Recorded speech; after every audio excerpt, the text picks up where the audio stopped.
What up, warriors? Kate here with another episode of Chatter from the Cook. Thank you to all the new subscribers and all of the viewers and the likes. I really appreciate, and the comments too. Those are fucking awesome. Happy New Year and happy Veganuary to all of you. Let's begin, shall we? I recognize that I'm sitting on stolen land. I'm ever so humble, grateful, and respectful of the words that come out of my mouth, unless I'm discussing the beatdown of MAGA Jake Paul. It was fucking awesome. And the steps that I take in this journey that I call life. So, if you were a little white girl or white boy in the 60s and 70s and you had thin hair, quite often you would get what was called the bowl cut. Yes, your parents would put a bowl on top of your head and that would determine the length.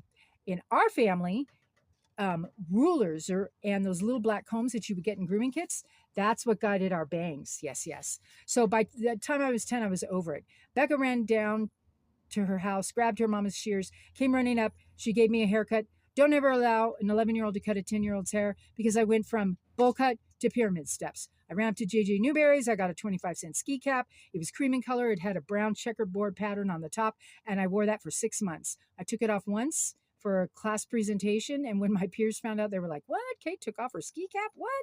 So by the time June hit and I'm home, Mama realizes she has $2, and she saw the ski cap on my head. She pulled that ski cap off, and she goes, what? This is not going to work. She dragged me up to the hair salon up at the university campus, and there was this 18 or 19-year-old intern, had no professional training. The owner of the salon had me sit down in the chair, and she had the intern cut my hair. So I went from bowl cut to pyramid steps to a cement slab. I kept that hat on my head till the end of August. By the time August rolled around, my parents were going up to Ventura for a meditation ceremony, and they dragged me and my sister along and dropped us off at my half-sister's house, who was exactly 10 years older than I was. She saw the ski cap on my head, and she goes, what the hell is that?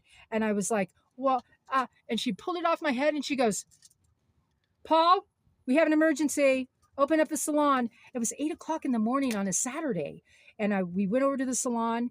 He was obviously, he had been partying all night long. He was still reeked of alcohol. He was on something. He cut my hair, and it was awesome because it was my first professional cut, and I ended up looking like Susie Quattro. I was so thankful, and I never wore that hat again. And this is about 3 months after the Susie Quattro haircut. This is so cute. It grew out so properly.